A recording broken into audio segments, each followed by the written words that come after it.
Hi, I am making a video today about the whole issue with Chic Fil A and how our country is reacting to that, especially over the past month. For those of you who don't know, as if there's anyone that actually wouldn't, the CEO of Chic Fil A has come out saying that he's in support of traditional marriage, which the homosexual community has, taken as an attack on them, saying that because he's in support of traditional marriage, he hates homosexuals supposedly. And obviously, anyone who's seen any of my videos knows my stance on the issue. And I wrote a paper. I've been writing a paper over the past couple weeks, and I just wanted to read that in this video. It's probably going to be at least two, maybe even three videos worth, but I hope that you get a chance to watch it and stick with it. And I think you'll get a lot out of it because I've really put a lot of thought into this. So I'm just gonna start reading it. It's the title of it's called Rainbow Oreos or Chicken Sandwiches.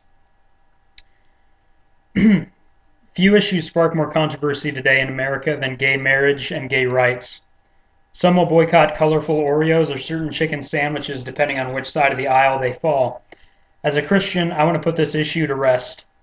I want to speak to those who think that simply because someone stands against a lifestyle that they themselves happen to agree with, that it must automatically earn them the title of homophobe or makes those who disagree haters of homosexuals. Any Christian who has ever been outspoken about his biblical stance on homosexuality knows exactly what I'm saying. So I'm going to speak to my brothers and sisters in Christ too. I want them to take courage in their beliefs and knowing that outside of God, there's no legitimate foundation for any belief.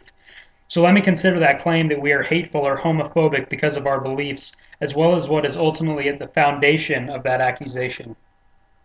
Through an accurate understanding of hate, love, and what sexual expression is legitimate, the truth about homosexuality and whether or not it is truly a right to pursue that lifestyle will be, I hope, reflected in these next paragraphs.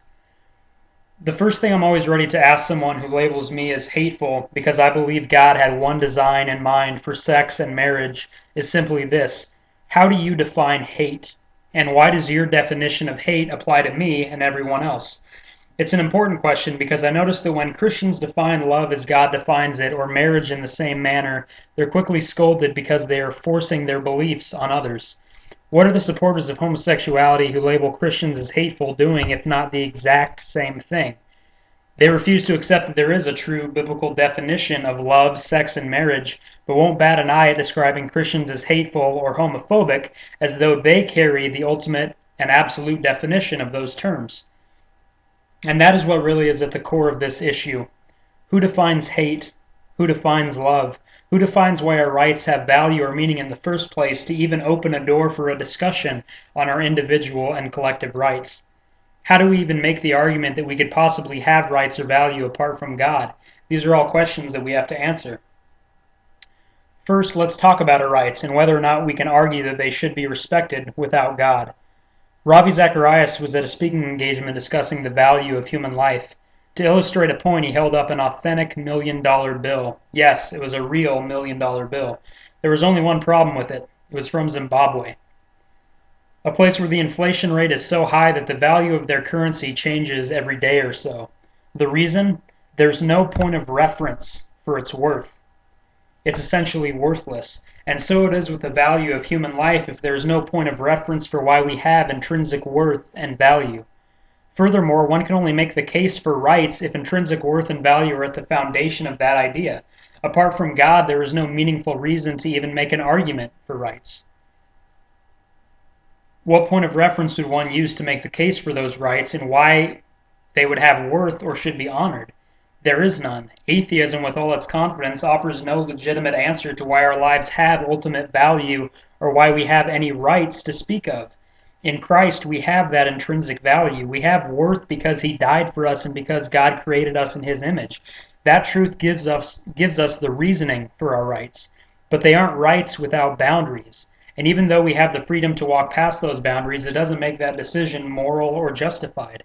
Some people get so caught up in the defense of their rights that they don't give any serious thought to establishing why they have those rights to begin with. In America, the thought that comes to mind for those who are well versed in our founding documents while grappling with the idea of rights is found in the Declaration of Independence. It begins with this: We hold these truths to be self-evident, that all men are created equal and are endowed by their Creator with certain unalienable rights. The founders of our nation recognized that we do have certain rights, but they could not come to the conclusion that the source of those rights could be found anywhere apart from our Creator. Who else would make that determination? Humanity? Not hardly.